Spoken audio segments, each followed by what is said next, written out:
감사하며 기도드렸습니다. 아멘. 네, 오늘은 빌립보서 말씀 10번째 시간으로 빌립보서 4장 2절로 7절까지 말씀을 전하겠습니다. 먼저 지난 시간 본문을 통해서 바울은 자신을 본받으라 라는 말로 빌립보 성도들에게 권면하는 말씀을 우리가 함께 보았습니다. 이 말은 바울이 나같이 살아라 라는 핀잔의 말이 아니었습니다. 자기 자랑의 말이라든지 자기 의를 드러내는 말도 아니었습니다. 이 말은 무엇이었습니까? 나를 본받으라. 이 말은 거짓 교사들에게 미혹되어서 빼앗겼던 시선, 오직 진리를 전하고 예수님만 높이고 예수님을 따라가는 진짜 그리스도인들에게로 너희들의 시선을 돌리라 라는 말이었죠. 계속해서 이렇게 이단 거짓 교사에게 미혹되어서 그 잘못된 길로 나아가면 십자가의 원수로 나가게 되고 결국은 그들의 마침은 멸망이다 라고 간절한 목소리로 미혹되어 있던 성도들에게 돌아오라 외치는 바울의 말이었습니다. 그러면서 우리는 하늘의 시민권을 받은 사람이다, 영광스러운 부활의 권능에 참여할 사람이기 때문에 그러므로 오늘을 어떻게 살아야 된다는 것입니까? 순전하게 살아야 하고 정결하게 살아야 하고 거룩하게 살아가야 한다. 이 메시지를 바울이 전했던 것이죠. 그렇게 바울은 무엇입니까? 나를 보라, 나를 바라보라가 아니라 자신을 이정표로 삼아서, 바울이 누구를 가리키고 있습니까? 예수님을 가리키고 있죠. 나를 이정표로 삼아서 예수님을 바라보라, 예수님께로 돌아오라, 이 길이 진리의 길이다 라고 그들이 돌아오기를 간절히 바랬던 것입니다. 이제 오늘 본문에서 바울은 다른 주제에 대한 권면을 전하고 있습니다. 그동안은 이단 거짓 교사들에 대항을 했었죠. 율법주의 이단들, 쾌락주의 이단들의 미혹된 성도들, 이 문제들에 대해 대적하는 글을 계속 편지로 적어 오다가 오늘 본문에서는 이제 교회 내부에 있었던 문제, 그 문제에 대한 권면을 전하고 있습니다. 바로 무엇이었냐면 빌립보 교회 안에 있었던 갈등의 문제였습니다. 두 여성 리더십의 분열의 문제, 유오디아와 순두계, 이 두 사람을 향한 권면인 것이죠. 우리 2절 말씀을 우리 화면을 통해서 함께 읽어보겠습니다. 내가 유오디아를 권하고 같은 마음을 품으라. 아멘.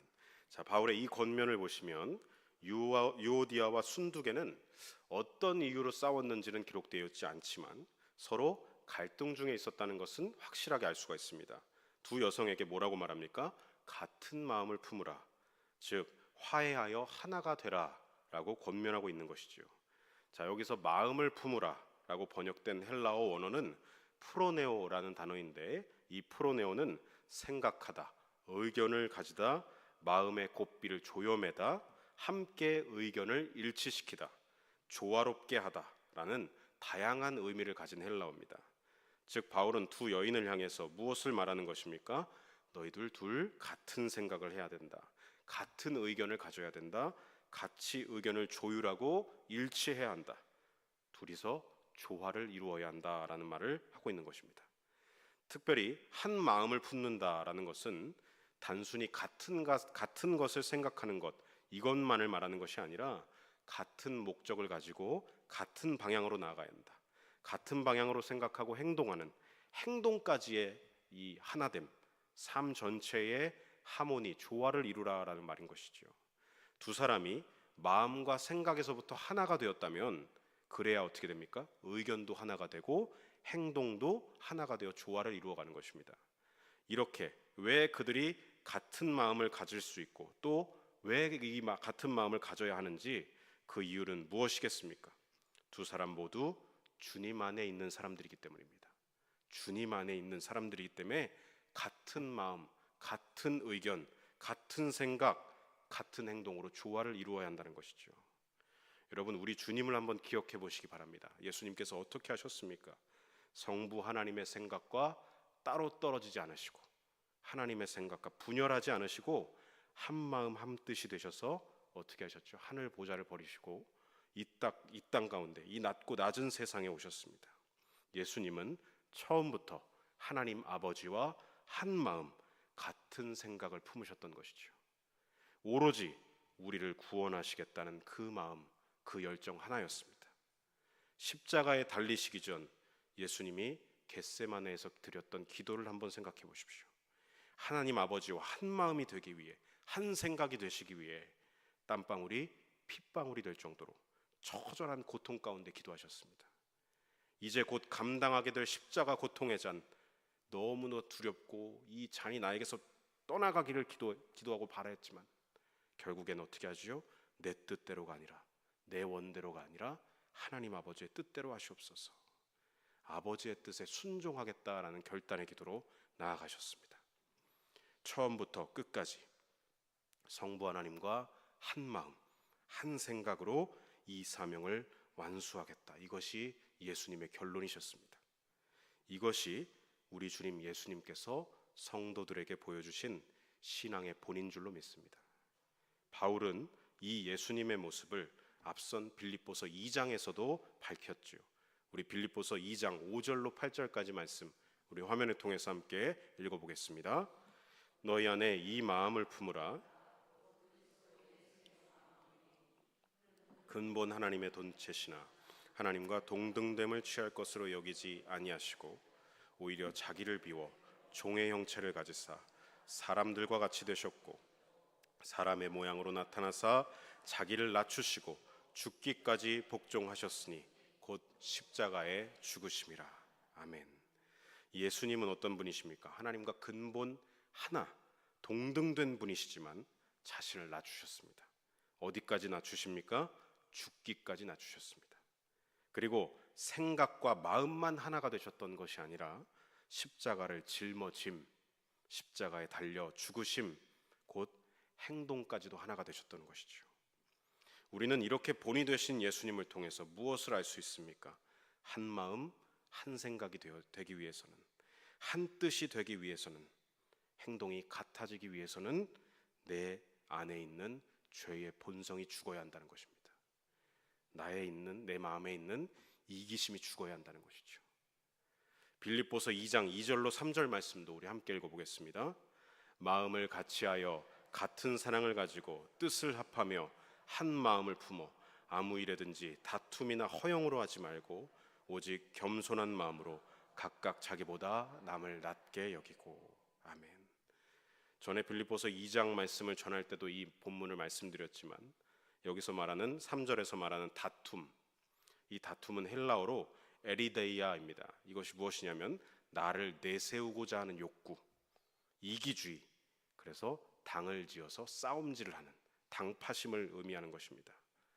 자, 여러분 어떻게 한 마음을 품을 수 있습니까? 어떻게 우리가 연합할 수 있습니까? 바울이 말하고 있는 것이지요. 우리가 한 마음이 되려면 나를 드러내고 나를 내세우는 내 안에 죄된 본성, 이 에리데이아가 죽어야 된다는 것입니다. 또 내 안에 무엇이 죽어야 합니까? 허영이 죽어야 합니다. 허영은 원어로 케노독시아입니다. 케노독시아는 자기 영광을 구하는 자만심, 자만하는 망상에 빠지는 것을 말합니다. 우리가 한 마음이 되려면 내가 최고라는 그 자만심, 허영심, 내 안에 이 죄된 본성 케노독시아 역시도 죽어야 된다는 것이죠. 자, 그렇다면 내 안에 있는 죄의 본성, 이 이기심과 자만심, 여러분 어떻게 죽일 수가 있겠습니까? 나를 세뇌하면 죽일 수 있을까요? 나의 이기심은 죽었습니다. 나의 자만심은 죽었습니다. 세뇌를 하면 우리가 이길 수 있을까요? 여러분 어떻게 죽여야 합니까? 믿음으로 십자가에 못 박는 것입니다. 예수님께서 여러분 십자가에 달리실 때 예수님만 죽으신 것이 아니고요, 그것을 믿는 자들의 모든 믿음으로 나의 죄의 본성, 그 본성이 십자가에 못 박혔다는 것을 믿는 것입니다. 여러분 구약에 보시면 대제사장이 이 백성들의 죄를 어떻게 제거했습니까? 안수를 통해서 내 죄를 어린 양에게 전가를 하고 이 제물을 태워서 그 죄를 전가함으로 없앴습니다. 여러분 이것과 같은 원리입니다. 예수님이 돌아가실 때는 혼자 죽으신 것이 아니라 우리의 모든 죄와 질고를 대신 가져가신 것입니다. 우리 죄를 짊어지시고 그 십자가에 매달리신 것입니다. 여러분 이것을 우리는 믿는 자들, 그래서 성도가 된 것이지요. 그러므로 이 믿음의 원리는 한 번만 우리가 적용하는 것이 아니라 날마다 내 일상 가운데, 모든 일상생활 가운데 이 믿음을 적용하는 것입니다. 교회 안에서든 가정 안에서든 운전을 할 때든 그 어디서나 일상 속에서 갈등과 분열과 다툼이 일어날 때 우리는 어떻게 해야 되느냐? 상대방을 지적하는 게 아니라 나의 이기심과 자만심은 어떻게 됐다고요? 십자가에 못 박혀 처리되었습니다. 믿음으로 고백하는 것이지요. 우리는 항상 이런 일이 일어날 때 일상 속에서 어떻게 합니까? 상대방을 항상 지적하기가 앞서 나옵니다. 툭 튀어나오죠. 저 손가락질이 먼저 나옵니다. 왜 상대방의 잘못만 지적하고 그럴까요? 우리의 본성이기 때문입니다. 사실 본성으로부터 자유하기가 쉽지가 않죠. 내 안에 그 툭 튀어나오고 있는 이기심과 자만심, 그것 때문에 우리는 항상 괴롭지요. 바로 그러할 때 우리는 그 죄의 본성을 부인하는 믿음을 가져야 합니다. 이 본성은 내 것이 아닙니다. 이미 예수님과 함께 십자가에 못 박혀 죽었습니다. 이것을 믿음으로 여기는 것입니다. 예수님이 하늘 보좌의 모든 특권을 버리시고 이 땅에 오셨듯이 십자가 고통을 피하고 싶지만 본성대로가 아니라 아버지의 뜻대로 순종하셨듯이 우리도 예수님을 본받아 그렇게 믿음으로 행동하는 것입니다. 이것이 세상 사람들과 우리가 다른 것이지요. 이것이 본성대로 사람들과 사는 사람들과는 다른 진정한 거룩함입니다. 그래서 오늘 본문 2절, 오늘날로 말하면 유오디아 장로님과 순두계 권사님을 향해 바울이 지금 외치고 있는 것입니다. 세상 사람들과 똑같이 그러지 마십시오. 우리에겐 믿음이 있습니다. 주님 안에서 같은 마음, 곧 예수님이 하나님 앞에 그렇게 순종으로 나아가셨던 마음, 이기심과 자만심은 십자가에 못 박고 예수님의 겸손의 마음으로 하나가 되기를 바랍니다. 권면하고 있는 것입니다. 사랑하는 성도 여러분, 저와 여러분 모두 유오디아 장로님, 순두계 권사님뿐만 아니라 저와 여러분 모두가 마찬가지입니다. 우리는 죄의 본성을 따라 사는 사람들이 아니고 본성이 튀어나온 대로 사는 사람들이 아니라 그 본성은 이미 십자가에서 죽고 처리된 것을 믿음으로 여기고 그리스도 예수의 마음을 품어 한 마음, 한 뜻, 한 행동으로 순종으로 나아가는 사람들이 바로 저와 여러분인 것입니다. 우리 이어지는 3절 말씀도 함께 읽어보겠습니다. 또 참으로 나와 멍에를 같이 한 내게 구하노니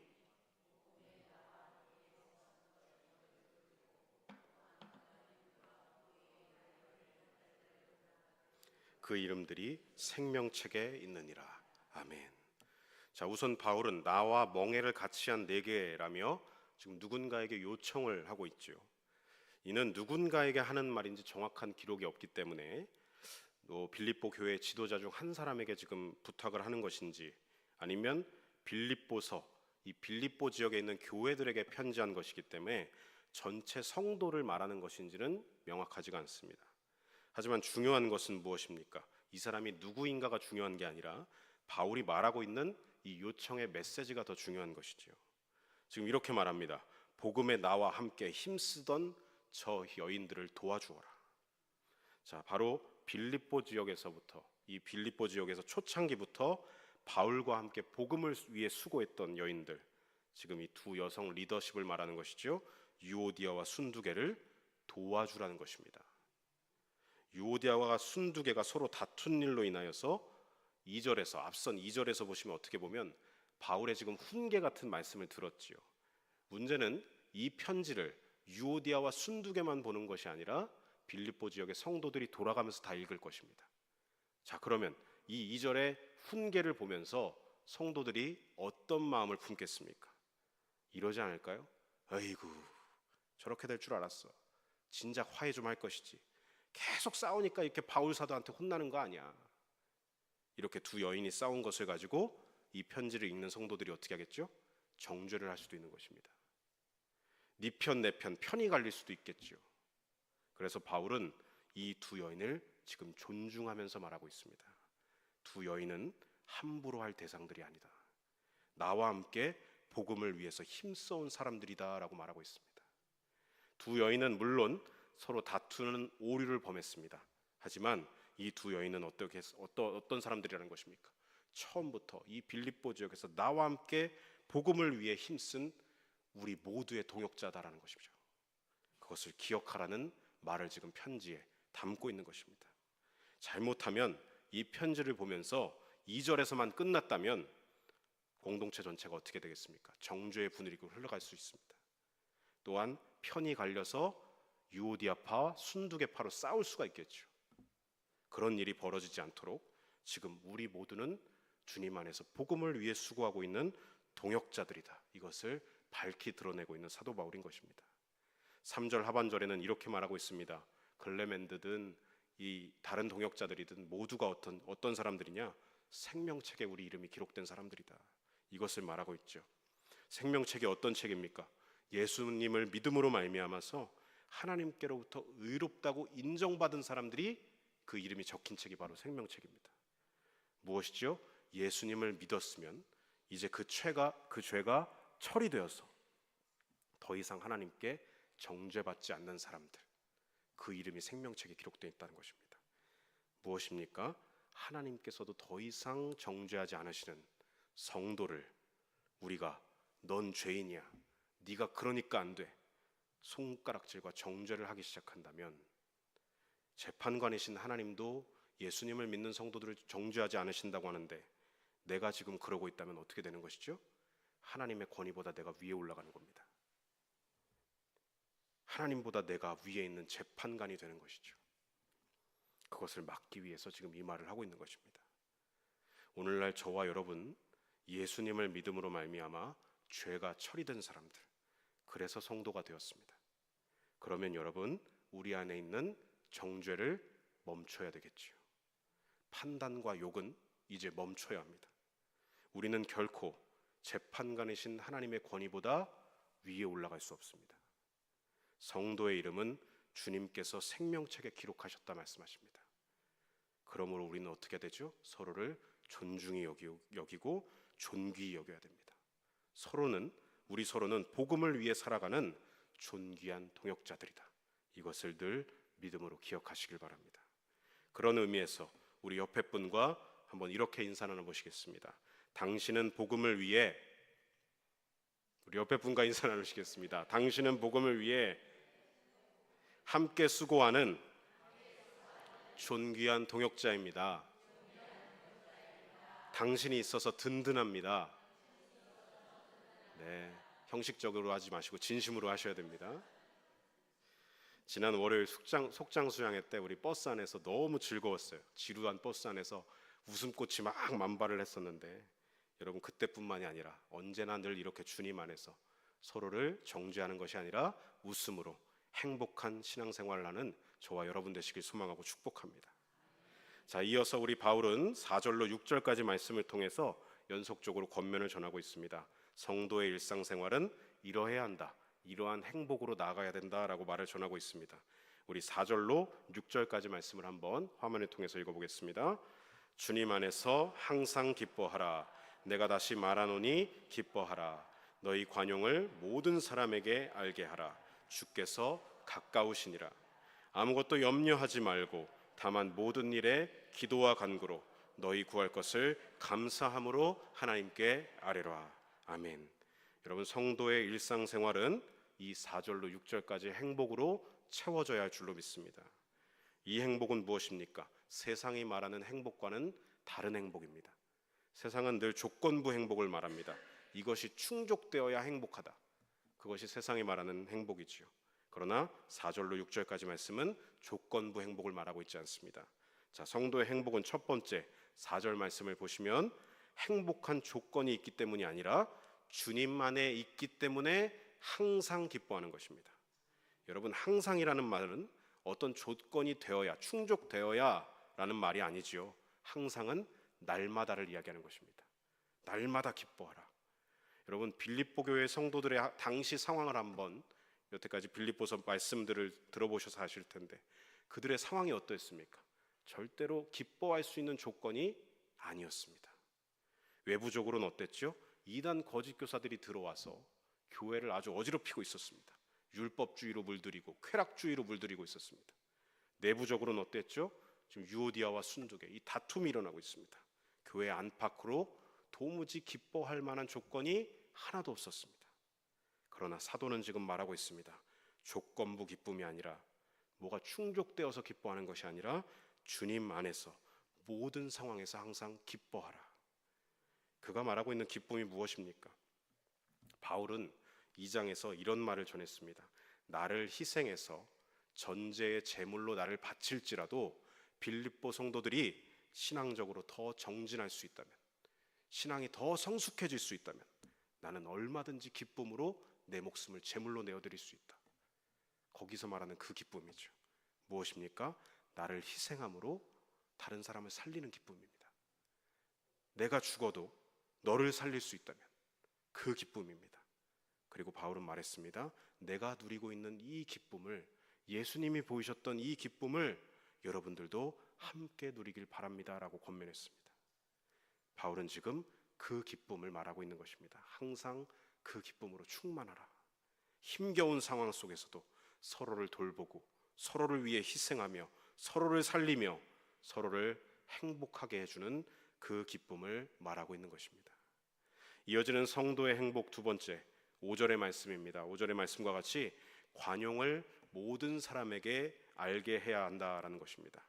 여기서 관용은 원어로 에피에이케이아라는 단어인데 그 의미는 무엇이냐면 예수님의 성품을 의미합니다. 그 성품은 무엇입니까? 예수님이 십자가에 달려 죽으실 때를 한번 생각해 보십시오. 예수님은 로마 군인들 그리고 침을 뱉고 돌을 던지는 그 제사장 무리 앞에서 저항하지 않으셨습니다. 폭력적으로 나아가지 않았고 화를 내시지도 않았고 분노를 내시지도 않았습니다. 당장이라도 천군 천사를 명해서 쓸어버리실 수도 있는 능력이 가지신 분인데 그렇게 하지 않으셨다는 것이죠. 예수님의 그 성품을 말하고 있습니다. 예수님은 화와 분노와 심판하는 것까지도, 내가 심판하는 것까지도 하나님께 맡기셨던 것입니다. 그리고 십자가를 받아들이시고 순종하셨던 것이죠. 이것을 우리에게 적용한다면 어떻게 되겠습니까? 열받는다고, 화난다고, 내 본성대로 그냥 내가 그 자리에서 폭력을 일삼거나 욕을 한다든가 정죄를 한다든가 그 심판, 즉결 심판을 내가 하지 않는 것입니다. 그러면서 바울은 말하고 있습니다. 주께서 가까우시니라 라고 말합니다. 주님이 다시 오시면 주님이 심판하실 거야. 내가 할 일이 아니야. 바울은 이것을 말하고 있는 것이죠. 성도는 오늘을 어떻게 살아가야 하느냐? 길이 참으며 모든 사람에게 분노와 화와 정죄로 나아가는 것이 아니라 관용을 베푸는 것입니다. 이것이 성도에게 주시는 행복이죠. 자, 이어지는 성도의 행복 세 번째는 무엇입니까? 6절에 보시면 아무것도 염려하지 말고 모든 일에 감사함으로 하나님께 기도하라, 하나님께 아뢰라 라고 말합니다.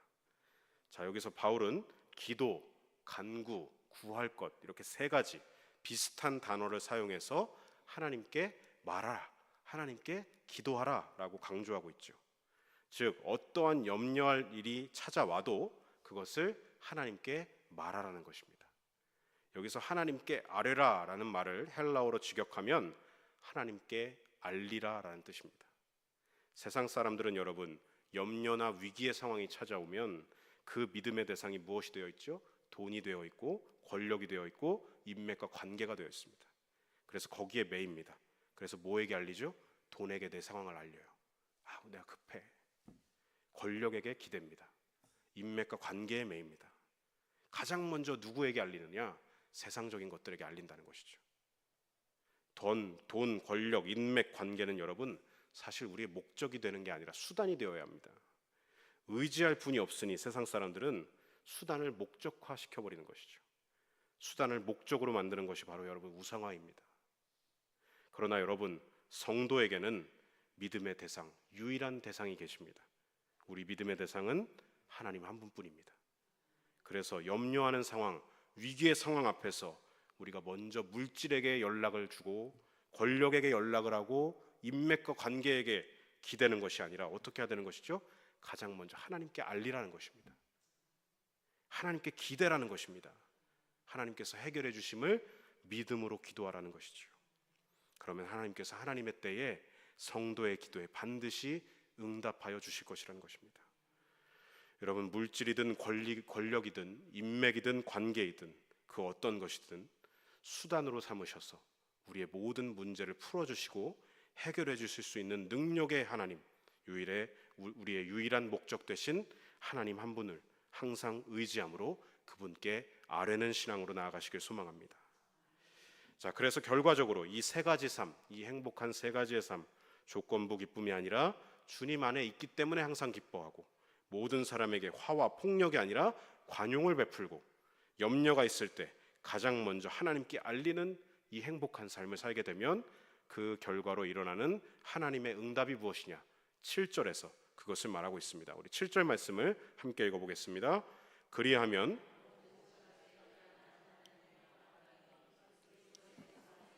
너희 마음과 생각을 지키시리라. 아멘. 모든 지각에 뛰어난 이 표현이 무엇입니까? 사람이 가지고 있는 이해력이나 생각이나 우리 이성으로 생각할 수 있는 그 차원 넘어서 하나님의 평강, 그 무한하신 하나님의 평강이 임하여서 우리의 마음과 생각을 지켜주신다라는 말씀입니다. 여기서 지키다, 이 말은 군사용어로 사용됐던 말입니다. 군대가 도시를 공격으로부터 지키고 보호하는 것을 표현할 때 썼던 단어입니다.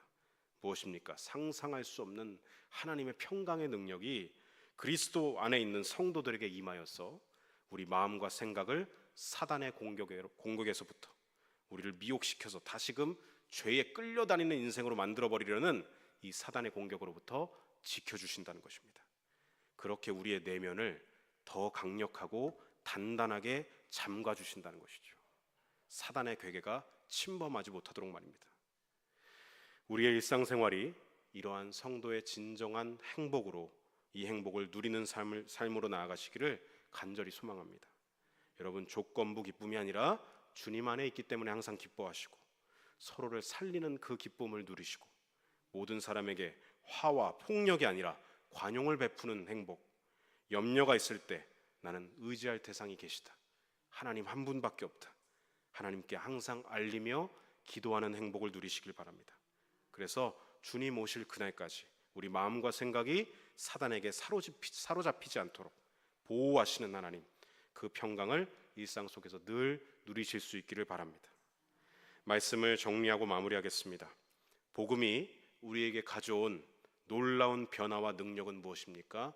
화해와 하나됨의 능력입니다. 늘 우리는 자신만 알았습니다.